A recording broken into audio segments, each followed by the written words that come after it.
All right. How am I for volume in the back? Is this good? I know we've got a lot of... Thanks. Ooh. That's a nice little boost right in the beginning. All right, now we are officially at 1 o'clock. So now that I've done my mic check, we can move on. More like the Captain Mic check. Ha! Got him. I am Vivian Captain Mike Michaels, and I am here to present the fine art of winging it, improv in role-playing games. So if you're here for that, fantastic. If you're not here for that, I hope you stay anyway. I could use the room count. Yes, and feel free after or during, if you like, give me that 5-star review. If you feel like it's 5 stars, if you feel like it's 4 stars, give me a 5-star review. 3, 2, 1, 5-star review. It's the only one I'll take. No notes. Okay, so I'm going to talk about a whole lot of stuff, and if you've ever been to one of my panels before, quick shout out, who's been to any of my panels before? Ooh, I love repeat customers. Thank you very much. But first and foremost, before I get into any of this stuff, all players are people and all people are different. The cardinal rule for a good role player is always true. Know your audience. This is maybe the one piece of advice I would give if I could only give one piece of advice, and that is to know your audience. The more you know about them, the more they know about you, the more you can connect. In terms of improv, this means that you're going to be more likely on the same page in at least concept, even if there's some rough spots. But truly, know your audience. The following constitutes advice and suggestion, but nothing is as necessary as knowing your fellow players. I usually talk about things from a game master perspective, so I had to modify it a little bit. What's that? Oh, it absolutely does. It turns out that GMs and players are people. Sorry, I know it's only early afternoon. I didn't mean to blow your minds so immediately. So as I said, I am Vivian Captain Mike Michaels. I started off playing Dungeons & Dragons years ago. And I always think of myself as having these same 6 stats. Strength, dexterity, constitution, intelligence, wisdom, and charisma. And it throws me off when a character sheet has them in a different order. I am a presenter. I am also in real life a teacher, which may be obvious to some of you.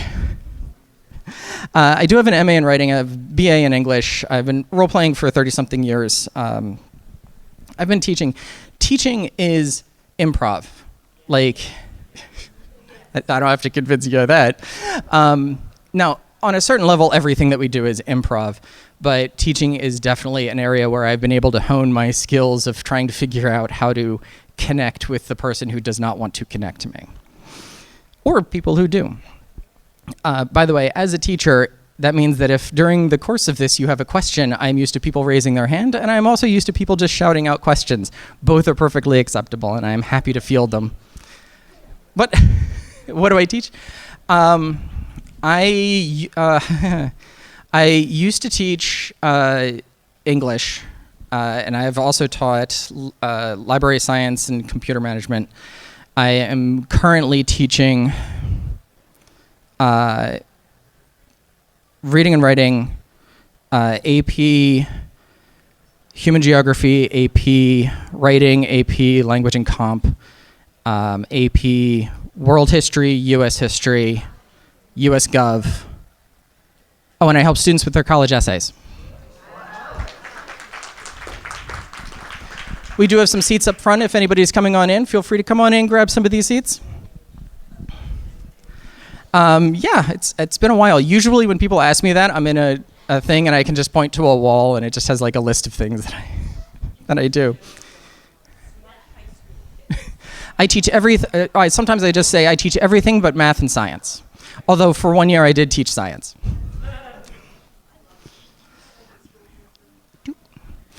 All right, let's break it down. So these are the things that I want to talk about today over the course of this next slightly less than an hour.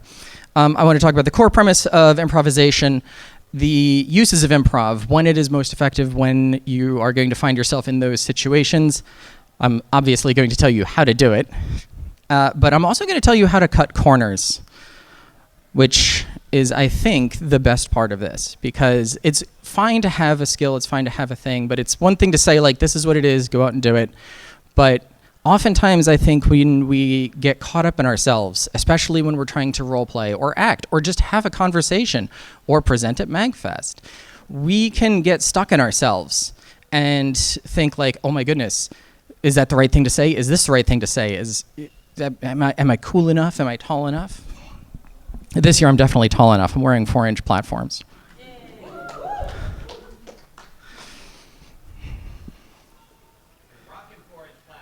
Yeah, I am. Woo!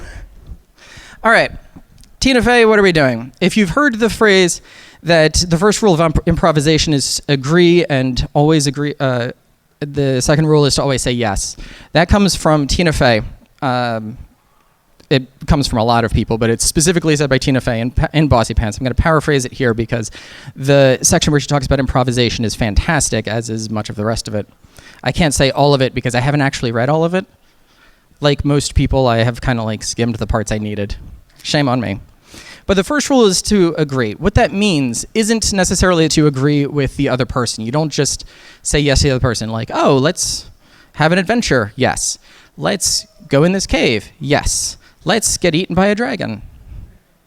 Yes. But what you do is you agree to the scene. You agree to the concept of the scene. So if I go up and I say like, hey, I would love to trade this jar of pickles for something of yours, agreeing to the scene is to agree that I'm holding a jar of pickles. To not agree would be to be like, well, you're going to have to put something in your hand, because suddenly I have nothing in my hand. It's like a little magic trick. So when you agree to the scene, it works. How this can play out in a role-playing scenario is if a GM gives a description of a location and the description is fairly straightforward or sparse or sometimes nothing more than you meet at an inn, you can feel free to kind of invent small bits and pieces to help you move a scene along, even if what you're doing is just trying to engage in conversation. You work with your fellow players. You work with the GM. So even when you're working against someone in a narrative sense, you're still working with them as actors.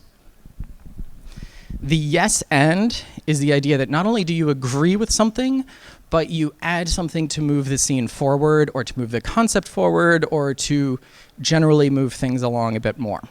Sometimes you may be stuck and you just have to be like, give a very simple answer, but even a short, sharp answer can move something forward. So if I'm going to say like, oh, we've got a quest to go fight the orcs of Orkenborg.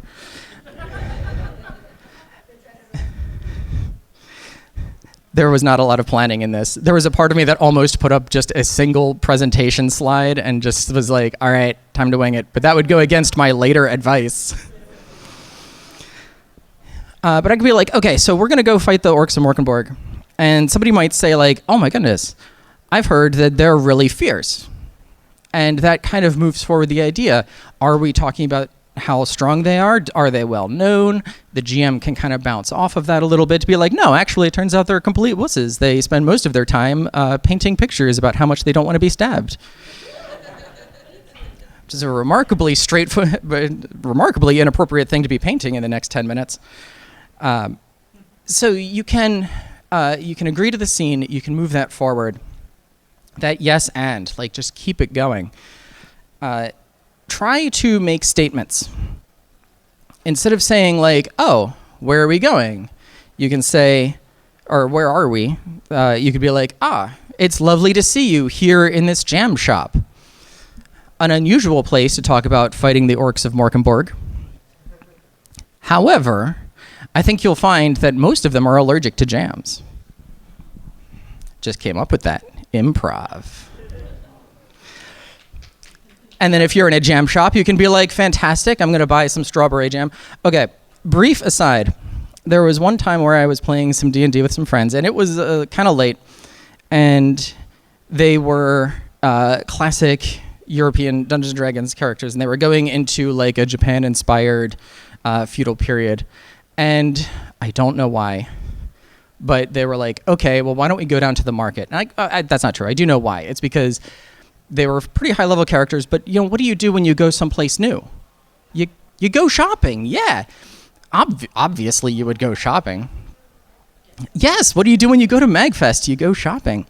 So they went shopping, and they were really just yes-anding me the whole way.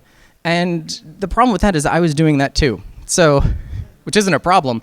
We spent a good 30 to 40 minutes role-playing a shopping experience, as I am just like, they're like, oh, I bet they have some neat carved statuaries. And I was like, they sure do. They have this and this and this. And so like, they're like spending money. They just came in and became tourists. They're just like ruining the local economy as they just pour gold and silver. And people are like, this is amazing. They don't know what the exchange rate is. Oh yeah, that's 8,000 gold. Those chopsticks once belonged to Emperor Morgenborg. You look like you're from out of town and kind of dumb. But then it just went on. I don't think we ever actually got to the adventure, now that I'm really recalling it. Like, we ended up just role-playing a trip to the marketplace and then role-playing a trip to, like, they started talking to some of the nobility. And we never got to any of this parts where they had to fight anything or whatever. Yes?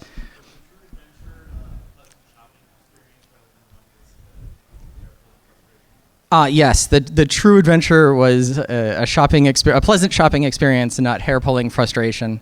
It was also the least violent Dungeons & Dragons game I had been in at the time. Not a single sword was swung, not a single attack roll made. Yes? So what if the answer is no? Like, what if you have to literally say no? So I'm like, hey, you look like a strong adventurer. Would you be so kind as to jump off of this cliff? You can totally say no. You can be like, no, I won't jump off of this cliff. For one thing, it looks like that's a long way down, and there are a lot of jagged rocks down there, and I will almost certainly die. So even though I've said no to what you were suggesting, I have moved the scene forward. Because scenes do not end because somebody said no, right? Every scene in any movie or any story about characters is an effort for the characters to kind of advance their own goals, which sometimes works well with other people and sometimes works against other people, or against the elements, nature, and so forth. So you can definitely still say no, but you say no as a character. But as an actor, as a role player, you say yes. Now, with that in mind, it's still a game. You got to get to the game. There may be times where, like, the GM or so forth, they may rein it in, and there may be times where it's just easier to sort of paraphrase the situation. Not every interaction with a vendor has to be like a complete dialogue. I don't know if you've ever played, Skyrim. I like to listen to the vendors once. After that, it's just like, welcome to I don't care. Sell, sell, sell, sell. I need to empty out these 30 dwarven boots from my pockets. There we go. You look like a street food vendor. How would you like an arcane staff of magic? I just need the gold. I just need the inventory space. Who am I kidding? And the last idea is that there are no mistakes. Yeah, you might take things in sort of a ridiculous direction, and it's okay to edit. That is a beautiful element of the role-playing experience, is that you're not like on live television where you just can't take it back. If your conversation goes askew, or if you say things that the GM is like, no, that's actually not true, you can say like, okay, let's take it from the top, or let's take it from line G or whatever. And there are plenty of times where I've been playing with my friends, and our conversation will get a little too ambitious. And then we'll be like, okay, let's walk it back. Let's take it from, there's no way that dragon can reach us from here. There we go. We'll start with that. You're allowed to edit your stuff yourself and each other. And remember, it's a cooperative game. So you're working with each other. But this is the advice from Tina Fey. This is kind of like the heart and soul of when people are talking about the yes and. Which I think it's important to have that context that, yes, it doesn't mean that you have to agree with the other person. It just means that you're agreeing to the scene. Like, yes, I am a dwarven fighter. Yes, I am a half-orc barbarian. I know it's hard to tell because like I look like an orcish barbarian in my natural, but it's role playing. Okay, but why? Now, these may seem obvious, in which case you're welcome to sing along, but it is worth kind of considering. Anything that you do in a role-playing game is going to be improv, right? If it weren't improv, it wouldn't, by definition, be a role-playing game. It would just be a game. Checkers is not a role-playing game.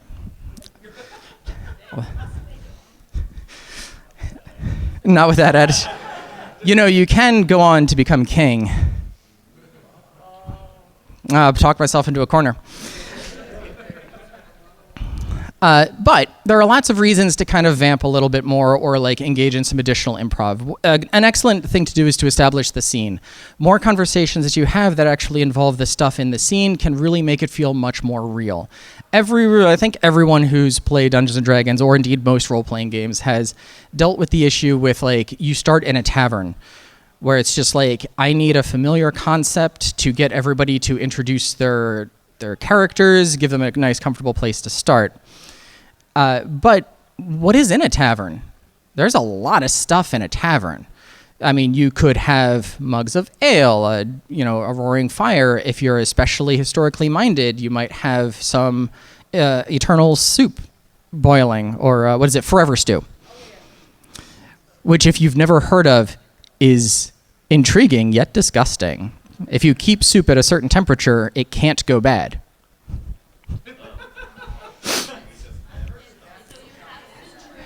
You eat half to 3/4 of it, and you pour more stuff in. Soup forever. Oh, yeah, question.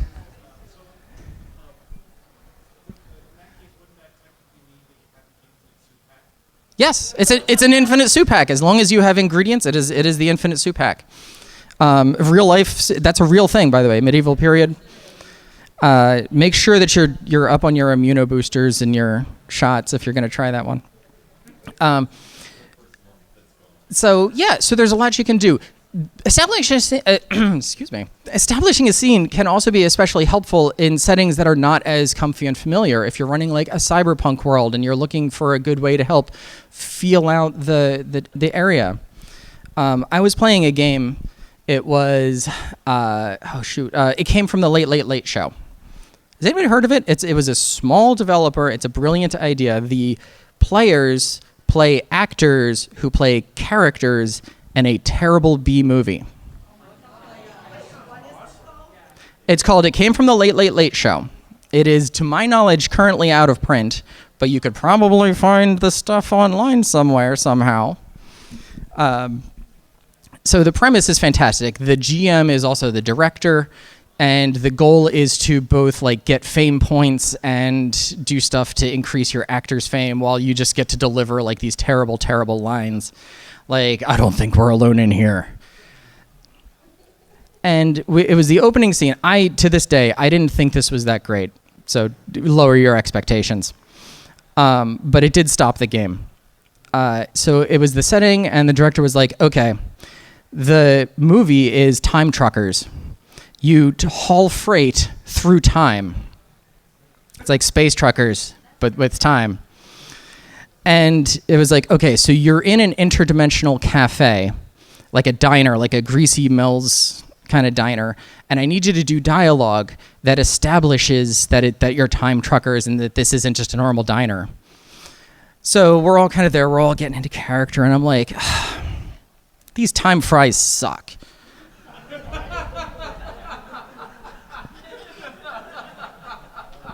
We had to stop the game for 10 minutes. It didn't really hit me. Like, I was just doing the thing. I was just like, yeah, what else do you have in a time diner? You have time fries. You order the time burger. Time fries when you're having fun. I see you've read the menu. Oh my God, time fries when you're having fun. If only I thought of it then. Yeah, just like these time fries suck. Like, it's just that sort of an idea. It gives you that little bit more. Like, does anybody remember AOL chat rooms? Yes. I do, which is impressive for a 29-year-old. So if you remember the... Sorry. Didn't have to laugh that loud. So if you remember the old AOL chat rooms, and if you especially remember the early AOL 3.0 chat rooms where it's just Shakespearean theater. There is no background. There are no emojis. You can't even make your text bold. And you just walk in and you just describe whatever you want. Like, everyone is a dark, brooding figure in the corner with an animal companion wearing all black. Like, it's a 60-cornered inn. Who knows? All of that is still that improv. It creates that scene, it generates that scene, moves it forward. But if you're tired of developing the scene, you can develop your characters, or other characters as well. You can, of course, develop characters just by being like, hey, so, how's it going? Where are you from? But you can also say things like, it's so strange to, I don't know, see a dwarf wearing elven chainmail, if you notice that, like, another character has that sort of, like, magic item racial bonus mismatch. And you can just kind of engage in these conversations. Developing character is sort of like my passion project. It's there's nothing more important than developing character in a role-playing game because it's a role-playing game. It's all about character. And when I'm GMing, I create like these villains, and sure, many of them die sometimes gruesomely, but like I want you to know that they were interesting people until the part where they were dramatically cut down or occasionally unceremoniously defeated and walked past. Which does happen. I'll talk more about plot improv later. But you can develop character. If you've got a character that's extremely blank, like if you sit down and you're like, all right, I haven't thought about this character at all. I'm just going to like roll up some stats and then like, cool, I qualify boom, boom, boom for this class or whatever. You can also use these scenes, these improv scenes to develop that character. When someone's, even for something like, oh, where are you from? Make up a place. Even if it's something like Blentsville, or San Francisco, or Tokyo, any fictional place. I'm kidding, Tokyo. Speaking to the camera for that one. So you can develop the character. In a D&D game that I'm in currently, I have a character named Rose, and a friend of mine, an old friend. We have been gaming together since the beginning of our lives, not the beginning of gaming. Still impressive for a 29-year-old.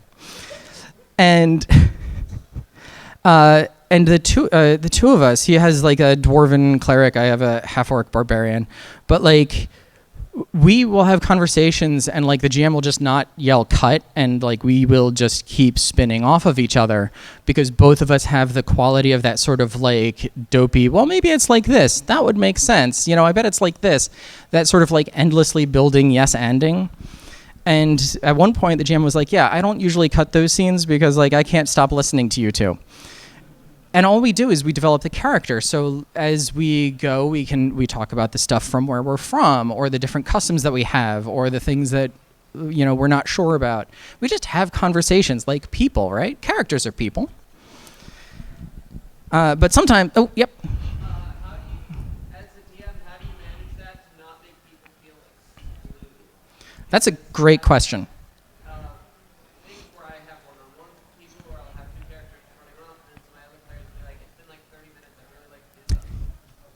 So the question was, how do you make it so that everybody gets a turn and it doesn't just seem like the Vivian and Chris show? Chris may or may not be that person's real name.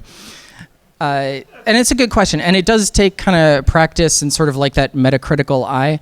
I try to give in any given role-playing session, like I try to give everybody their chance to have the spotlight, doing whatever it is that they work best for the spotlight with. That sentence is terrible. I'm starting over on that one. Whatever it is that they deserve the spotlight for, I try to give them that spotlight. So some characters are really great combat characters, or some players are looking for that really great combat experience. So they come out, blades are flying, blasters are shooting, and they get to seem like totally awesome. And then other players, they're looking for that role-playing experience. They want to have that dramatic scene. I try to give that to them as much as I can. I can't do it in every session, especially the shorter ones, because my weekly session is only, I think, an hour and a half long. There's just only so much you can fit in a thing.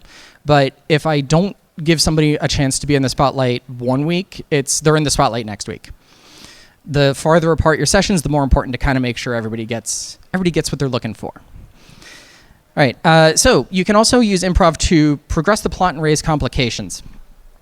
You can do this either as a GM working as an NPC to relate to the player characters and provide additional problems or complications, but players can also do that too.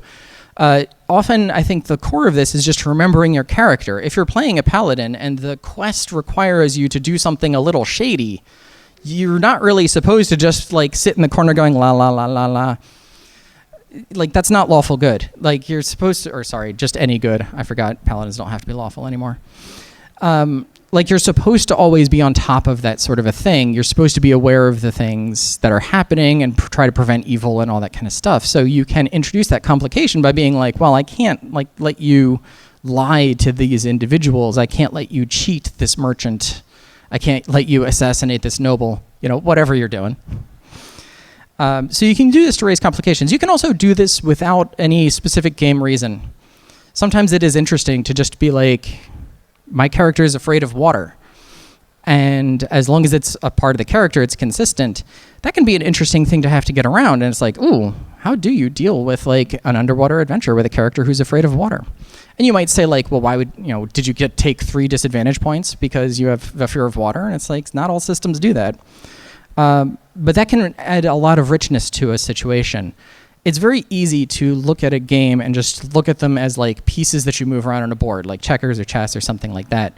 But the more you try to think of them as people with goals and feelings and desires, the more you can get some interesting stuff going on. I was running a Star Wars game back when it was a D6 system, the old West End games, which I actually still think is a better system. Don't at me. And it was a simple deal. These 2 guys were going to infiltrate an Imperial outpost and sabotage it. Classic. And they found a weak point where they could go through the sewer system and like come up, like the sewer complex, and like come up on the inside of it. And at one point, they were both on the inside, and they had to split up. And they were like, okay, so you've got your communicators. And the one player was like, oh, I never actually got a communicator. And I was like, just whatever, it doesn't matter. But he was like, no, I didn't say it. I didn't do it. And I was like, yeah, you didn't. Because he was like, oh, I'll just go out and get one. But then he stopped and was like, I'm not going through the sewer again. That's terrible. In real life, I won't even go back out in the rain. The sewer didn't have rain in it. So, take a moment to be like, oh yeah, these people have to do these things. Like, sure, they may be like super cool and have no problem wading like waist deep through dragon guts or whatever. But like that one moment where he was like, no, I'm not going to do it. And that raised some interesting complications. They didn't have a way to communicate with each other. They had to find one. They had to find ways around it. They had to create a way to do signals back and forth without being noticed. And it led to a really interesting complication that I, as a GM, had not planned at all, but was a lot of fun in character, because it otherwise would have been, I think, fairly straightforward. Yes? Oh, one of them stole a communicator and the other set off enough alarms that it didn't matter. That plan went pear-shaped really fast. Right after the part that I described, pear-shaped. Just so many. At one point, the one character was like, "Wow, I really hope Rex is okay." And I'm like, and I described it as a new series of alarms ring out: the biohazard, the fire, and the intruder alarms. And he's like, Rex is fine." All right. Providing resolution. It's so, you kill the dragon, you take the treasure, you save the prince or princess, or, or the dragon, whatever you're into. But don't act like you haven't seen Shrek. I'm not shaming anyone. So, sure, you've completed the quest, but improv is a great way to kind of get that resolution. You can actually kind of have that sort of closing scene, those final like emotional moments where you can kind of discuss things as characters and be like, okay, you know, where are we going to, you know, you might be like, all right, that was amazing. What are we going to do next? And another player might be like, well, I have completed my goals, so I'm out. And then, you know, it's like, oh, are they coming back for the sequel?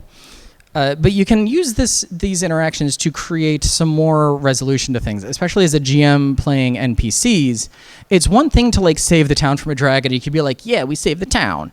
But then it's another thing to go back and have people like be like, thank you, you know, you saved my farm, my livelihood, you saved my children. Like, this was really impactful and meaningful to us. And it's a whole other kind of a thing. I was playing a game of Champions. It was superheroes. And a supervillain had set fire to a building, which I realize that sounds like that was their original plan, but they were just like, well, you can either stop me or you can deal with this burning building, you know, classic villain stuff. And then they took off, and the heroes were like, all right, fine, we'll save people or whatever. And so this meant that they like pulled some people out of the burning building. One of them was like a water power character, and so she just like dominated that scene, just like being all over the place, putting out the fire while the others were pulling the people out. And I just did like a really quick improv with like a couple of the NPCs that she saved, which I had not specifically planned or anything. And it was just like, oh my God, you know, thank you so much, you know, you saved us. And later on, she was like, yeah, that was the best part of the game. It wasn't the spectacular supervillain fights. It wasn't even the witty repartee back and forth with the other superheroes. Just like hearing somebody say like, thank you for saving me. Chef's kiss. Yes? How often do you have moments in which that one side character that you improv actually becomes relevant again later? How do you handle that? The question is, how often do I have side characters that we want to make into regular characters, and how do I handle that? There's no good rule. It's really touch and go on that one. If I have enough time, I have kind of like a shady story I'll tell at the end. But remind me. But just to move on a bit, and of course the bottom line for all this is that it's fun. It's fun to roleplay, it's fun to improv, it's fun to be goofy, it's fun to say cool one-liners or do like pithy concepts. Yes? What do you do when you blank and you can't come up with an idea? Ooh. I do these things. You reading my script? No, I love it when people ask the question I have the immediate slide for. It happens more than you might think. But it means I put the slides in the right order. So these are some basic approaches. And indeed, this is specifically to help you when you blank. You may notice if you look ahead, there is plan ahead on the list. So you can always plan ahead and so forth, but we'll start with like from scratch. So I think the most important part is to understand your character. Where are you coming from? What is it that you're looking for? Sure, you have like a concept in the scene, but like what's your overall vibe, you know? Now, not every NPC needs an incredibly long backstory. Not every merchant has like a tragic origin story, like, oh, my parents were killed by coins and I became a merchant to get back at the money system. But if you've got like some core concepts, like, okay, I want to be rich. That's a valid goal. A lot of adventurers do that. Acquiring wealth is a goal unto itself. Maybe, and if you want to get complicated with it, you can be like, well, why do you want wealth? Did you grow up poor?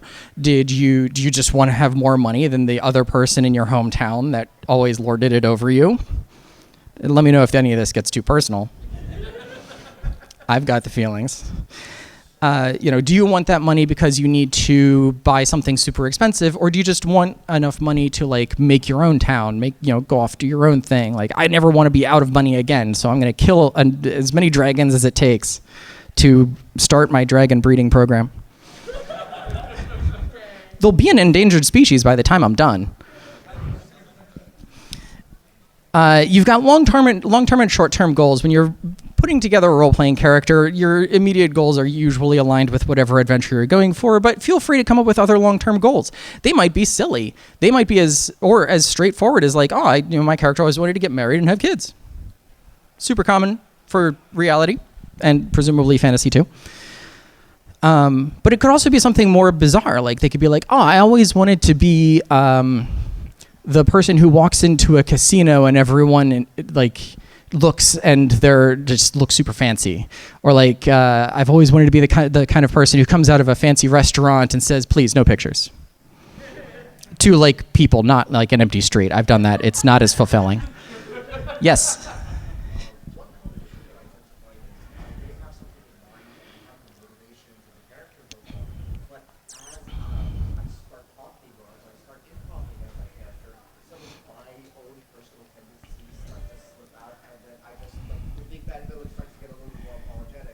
Oh, the big bad villain gets... Okay, so the question was when you're improving and some of yourself gets out. That's a really good point. I'm going to return to that very shortly, just so I can run through these other ones.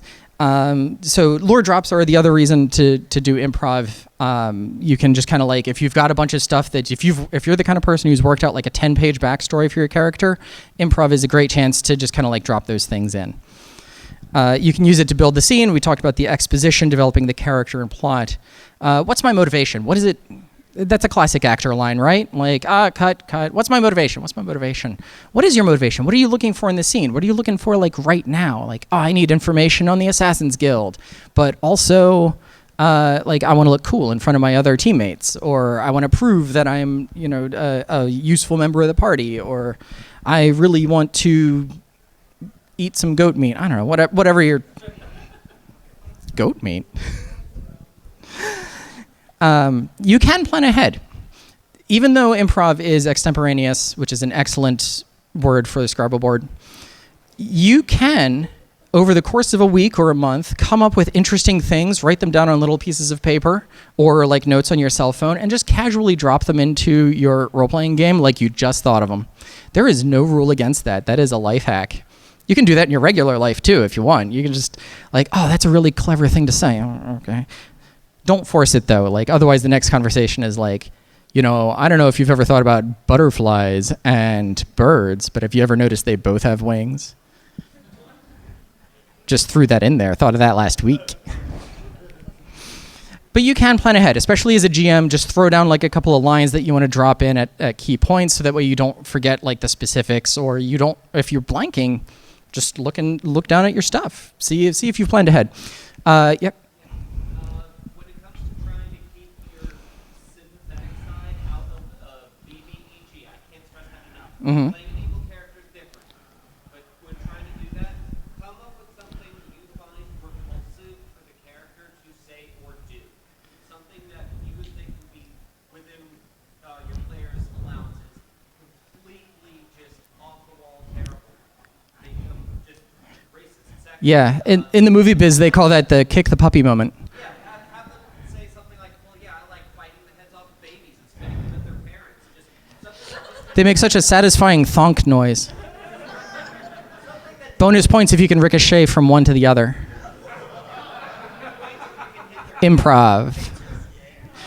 Okay, that's a really good point. And actually, I'm going to bring that back to the idea of villains becoming apologetic, or characters within yourself. I'll get to you in just a moment. I've always said that like every character I play is some part of me. And that's where I draw a lot of my own inspiration. I draw inspiration from outside sources as well. But if I have a villain, if I don't want them to sound like Vivian, because even though they both start with V, I generally don't think that we're the same. What I do is I kind of push down the part of me that wants to apologize, push down the part of me that wants to not engage, or puts, the conflict averse part, because that part of Vivian is gone. Now, you just have this other part of me, the part that wants to stamp her foot and demand her way and, devour cities. Don't judge.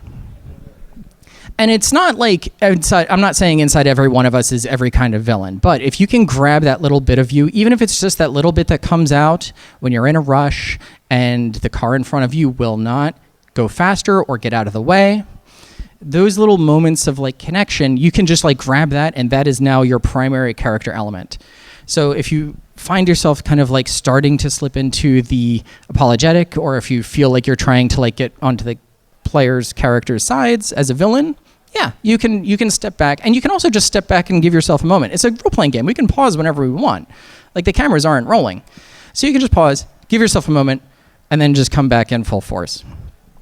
You can even just workshop the conversation. You can even say like, okay, I accidentally apologized and this character would never apologize, so we're editing that one out. We're striking that one from the record. So, cool? That sufficiently answer your question? As we came back around to it. Yes?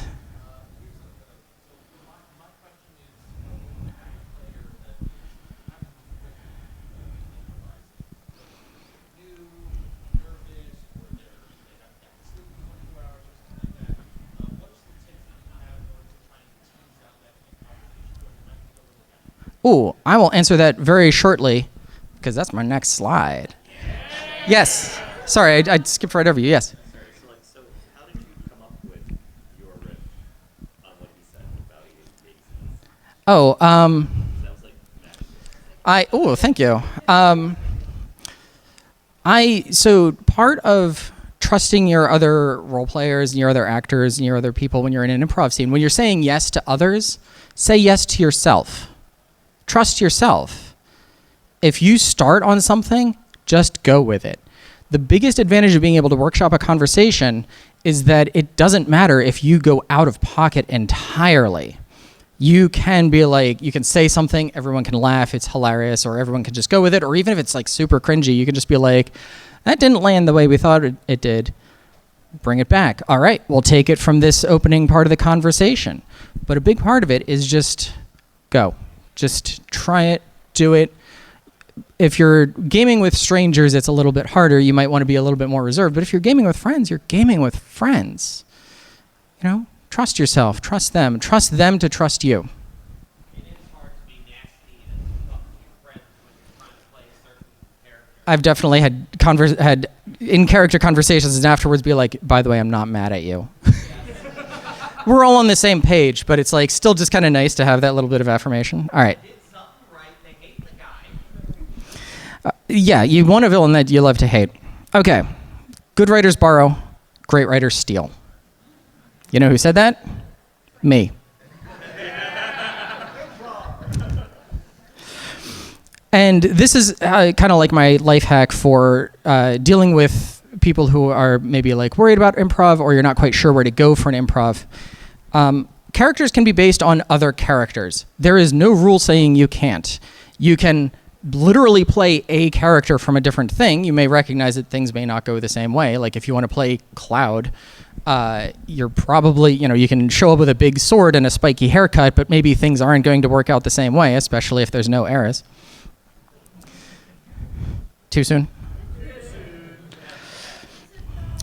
So you can base things on other characters. You can base things on their appearance.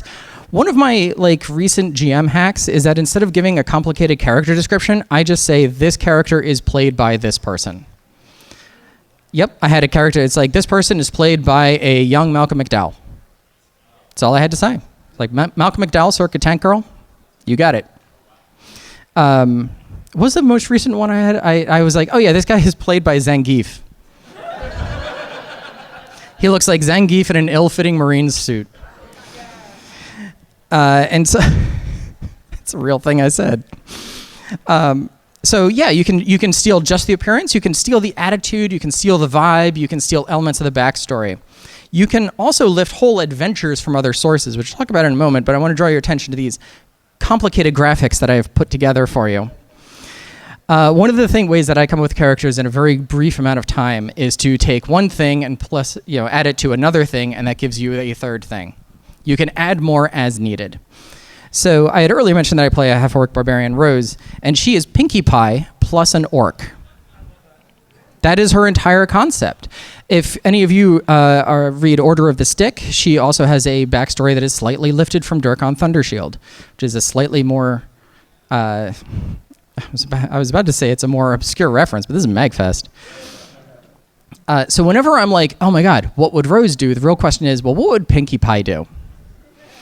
One time, we had to get the villains to attack us because like they were hiding in their place and they were sending assassins after us, and we were like, okay, we need a good place where we can control the situation, bring the assassins to us. How can we draw attention to ourselves? Well, what would Pinkie Pie do? We threw a parade. It was a big parade, it was a big party, it was a big festival. And sure enough, Rose was like, we'll throw a parade for all of you, my friends, because you're all great heroes. And they were like, you're a hero too, Rose. And she was like, yeah, I am. Thanks. But she has Pinkie Pie's backstory as well, because she comes from a tribe of orcs who are super serious. Everything is serious, super boring. And that's where Dorgan Thundershield's thing comes in, because whereas Pinkie Pie, for those of you who don't know, mild spoilers for My Little Pony Friendship is Magic, Pinkie Pie's family is very deadpan. They're adorably deadpan. But they do have emotions. They do love Pinkie Pie, and they actually all get along super well. My character's backstory is that she comes from a tribe that is so serious that this kawaii orc just didn't fit in, and they exiled her, a la Durkan Thundershield, who was exiled from his own place. So anytime somebody wanted to talk about where they were from or ask where she was from, she got defensive, she got avoidant, and she would just say very general things. But I also had an infinite grab bag of ridiculous concepts to bring up, because any serious ritual would just get an absurd version of it through Rose. The best version was actually in the first session, which is the adventurers had all gotten together in an inn, in a tavern, and we bonded together, and she insisted that they all stay together because they had become breakfast buddies.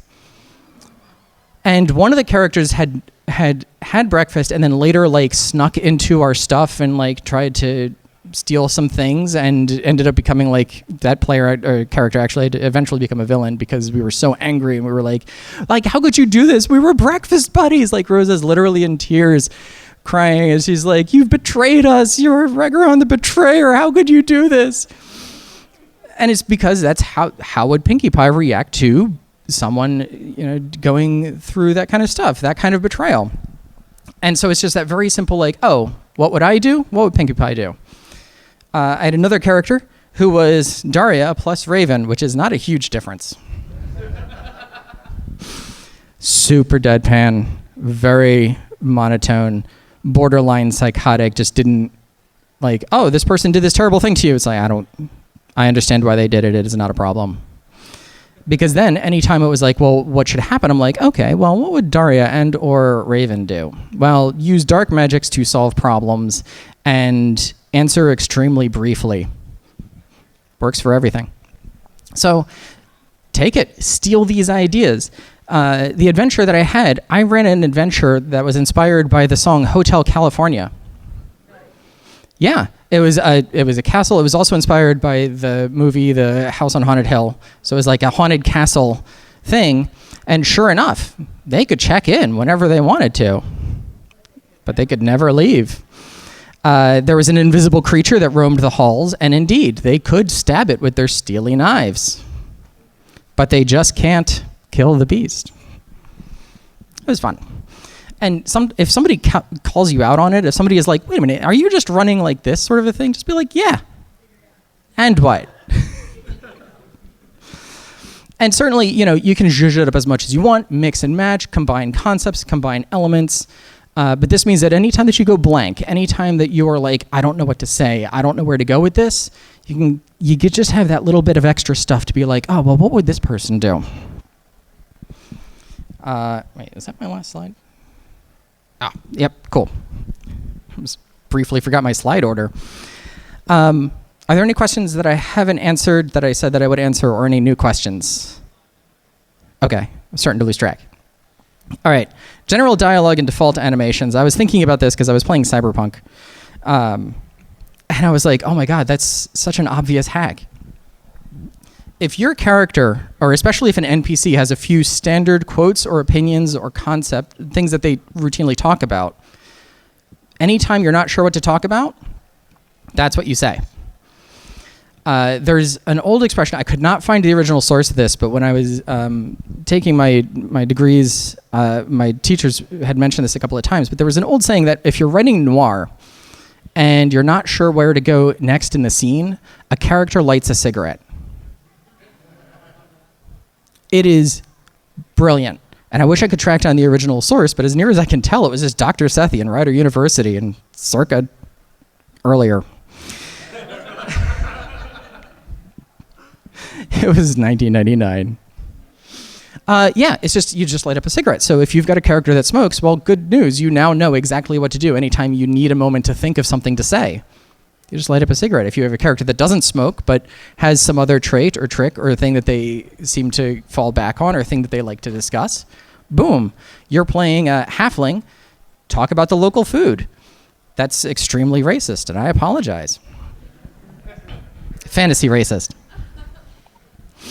But yeah, you can talk about the local food. Maybe you're the dwarf that I mentioned earlier, played by my friend, was one of his side. Sure, he was an adventurer and a cleric and whatever, but he was also a brewmaster. Like that was like his passion project was brewing. So I don't know if you've known anybody who does microbrewing.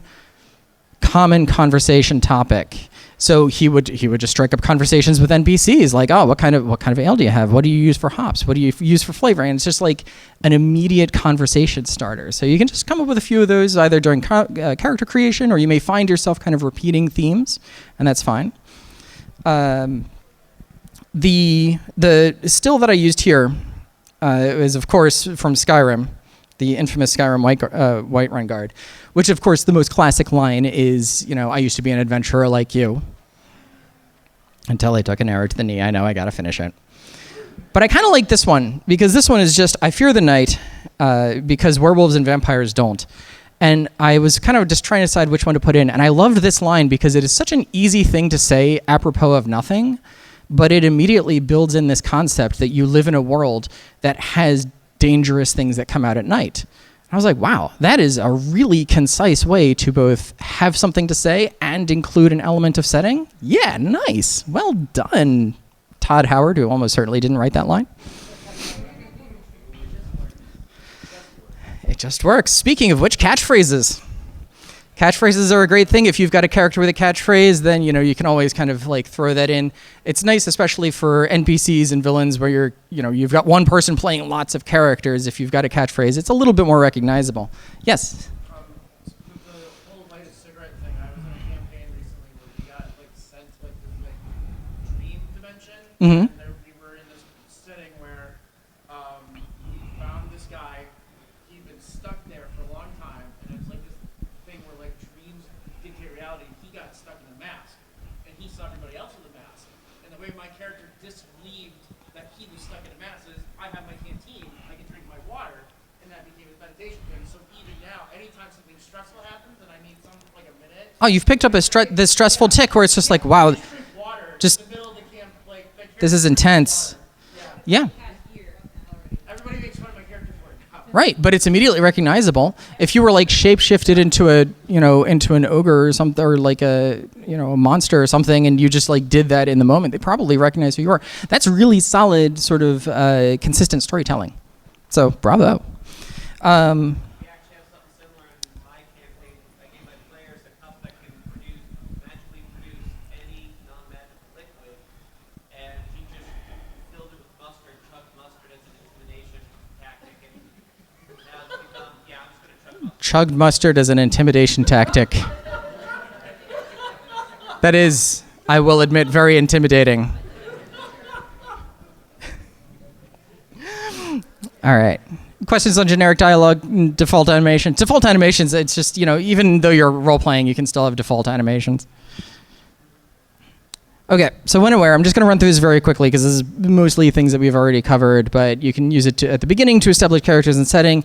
You can use it for character downtime, sometimes in between scenes where stuff is totally happening. You just need a little breather where you get that moment to have character development. Every movie has that, right? You've got the big, intense chase scene, but then you've got a couple of moments where everyone's talking to each other and they develop their characters, or they have a moment to kind of wind down. it can be a fun contrast to combat. Like combat is, especially in a lot of role-playing games, it's very mechanical. It's a lot of rolling dice. It's a lot of like, how do I min-max my effectiveness in combat? How do I deal with this? How do I deal with that? But then outside of combat, when you're just doing improv, you don't have to rely on dice rolls as much. You don't have to like roll for every sentence. You can just say things and people can just respond to them. It's a nice contrast. Of course, you've got your NPC interaction. You can establish plot, connection, setting, blah, blah, blah, blah, blah.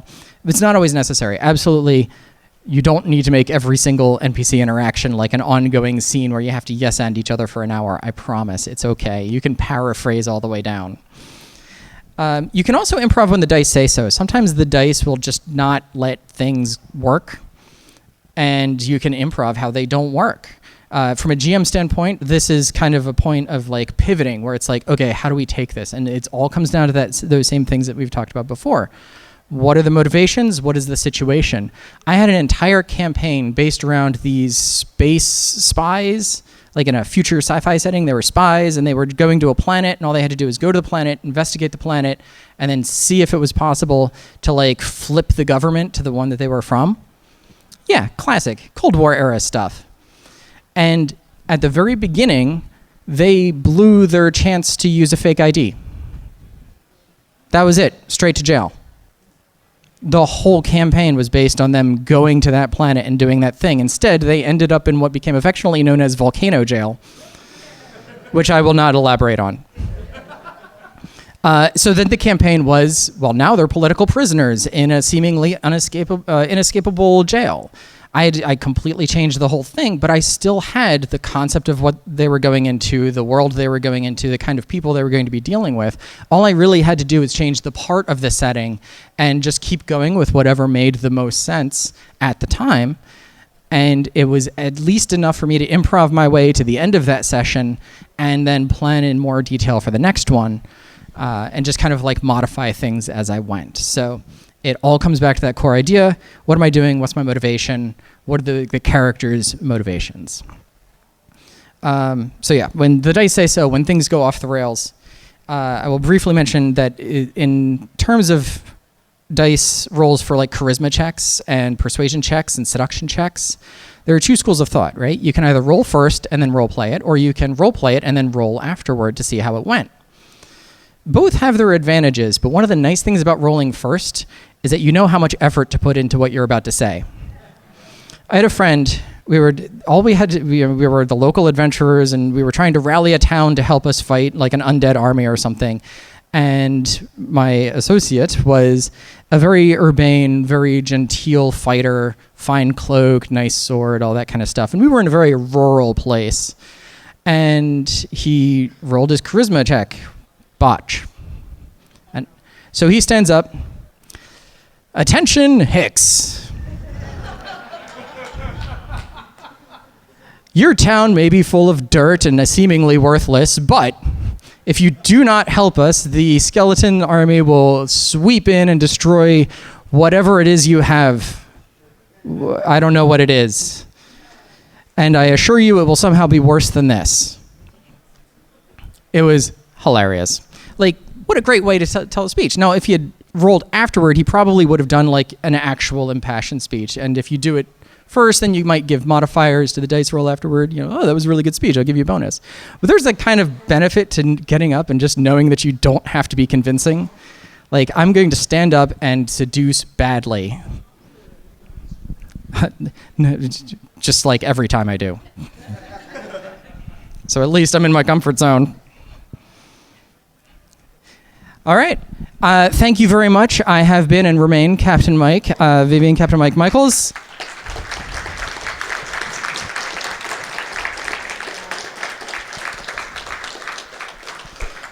We have a few minutes for questions and comments, but I do just want to point out that I do have a Discord. It is Captain Mike. There are no numbers after my name. I got in early. I can also be reached at captainmike@captainmike.net. Just put MAGFest in the subject line, so I'm more likely to notice it. If any of you would like copies of the slides or anything like that, I do have this as a PDF, and when I get back from MAGFest, I will be mailing those out. So just send me an email and just ask for the slides, say something nice, I guess. Yes, and now I'm happy to take any questions. Yes? I do not have a Blue Sky. I do not have an Instagram. Every year I'm like, oh, this is the year I got to do it. Yes. Something about a shady story? Oh yeah, I did have a shady story. Okay. So I was running a game, and I want to make sure I approach this in the right way. So this is actually the same space team that had to escape from Volcano Jail. So they were getting in they had to like get into this mafia corporate tower that had locked itself down, and they were like, we're going to go in there because there's a huge bounty on the guys' heads. They escaped and became bounty hunters. Spoiler alert. Season 2. And so they're like, okay, we are going to go in there, but everything's locked down. They noticed that like runners would like come in and out, like messengers would come in and out. So they were like, okay, we're going to grab a guy. And I'm like, in my GM mind, I'm like, I need just someone that we don't have to feel bad about, not about like taking advantage of, someone that we can just feel okay about just potentially destroying their career and maybe their life as well. So I invented Chaz the Flash Dorfman. Chaz. So, and I workshopped. I was like, what is the D-baggiest name anyone can think of? And it was Chaz Dorfman, and then someone was like, The Flash. And so we decided that he calls himself The Flash, and no one else calls him that. Chaz the Flash Dorfman. And he is misogynist, racist, and homophobic. Everything that happens is because he doesn't like some other group. I never really established what group his was, but what I started doing is I would just like randomly choose places in the world and just like not even like proper ethnicities in most cases. It was just like I would just like name like a country, and it would be like, of course I'd make it, but Patty and them, they're holding me down because Patty in the mailroom, these Canadians are always holding us back or whatever. And it was like always a different group. So like I would just like cycle through the whole thing. Everybody had a problem. At one point he was like insulting the place that the characters were from, like completely unaware that he's talking directly to him. Just a truly horrible person. And he was so much fun to have on screen because he was so obnoxious. Oh, and he also was a mean drunk. So like they were like, we'll liquor him up and get some information out of him, and he's like starting fist fights with the bartender. and he would just oscillate wildly, like, you guys are my best friends, and like, you bunch of jerks, you're all holding me back.